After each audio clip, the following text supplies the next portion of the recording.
తెలుగు అమ్మాయి సౌందర్య గురించి ప్రత్యేకించి చెప్పనక్కర్లేదు. టాలీవుడ్లోనే కాకుండా ఇతర భాషల్లో కూడా ఎన్నో సినిమాల్లో నటించింది. ఇప్పటికీ అమ్మమ్మ, నాన్నమ్మ, తాతలకు సౌందర్య సినిమాలంటే ఎనలేని ప్రేమ. ఊహించని విధంగా హెలికాప్టర్ ప్రమాదం కారణంగా మనందరినీ వదిలి వెళ్ళిన ఆమె సినిమాలో ఏనాటికైనా మనతోనే ఉండిపోతాయి. అయితే సౌందర్యతో జగపతి బాబు చాలా సినిమాలో కలిసి నటించారు. కానీ ఎన్నడూ చెప్పని కొన్ని ఆసక్తికరమైన విషయాలు తాజాగా ఓ ఇంటర్వ్యూలో వెల్లడించాడు జగపతి బాబు. ఏకంగా సౌందర్యతో అఫైర్ ఉందంటూ వ్యాఖ్యానించాడు. అప్పట్లో వీరిద్దరూ కలిసి నటిస్తున్న టైంలో జగపతి బాబుకు సౌందర్యతో ఏదో సంబంధం ఉందని ఇండస్ట్రీతో పాటు వారితో చనువుగా ఉన్న ప్రతి ఒక్కరి మధ్యలో గుసగుసలు వినిపించేవి.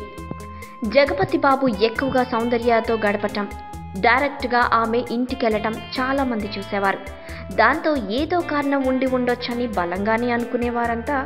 ఆ విషయాల గురించి జగపతి పెదవి విప్పాడు.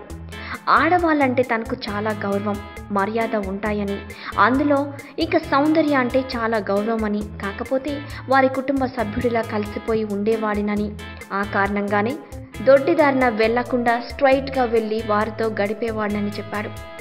ఇంత మాత్రం దానికి ఎఫైర్ అంటగట్టేస్తే ఎలా?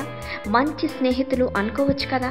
ఓ అమ్మాయితో అబ్బాయి క్లోజ్గా ఉండకూడదా అంటూ చెప్పుకొచ్చాడు జగపతి బాబు. అయితే జనాలంతా అనుకున్నట్లుగానే నాకు సౌందర్యకు ఎఫైర్ ఉంది. నిజంగా నమ్మండి. కాకపోతే మీరు అనుకుంటున్న సెక్స్ పరమైన ఎఫైర్ మాత్రం కాదు, అదో రకమైన స్నేహానికి సంబంధించిన ఎఫైర్ అని స్పష్టం చేశాడు మన జగ్గుబాయ్. ఈ వీడియోపై మీ విలువైన కామెంట్స్ ని మాతో షేర్ చేసుకోండి. అండ్ ఇంకో విషయం, సబ్స్క్రైబ్ చేయడం మర్చిపోకండి.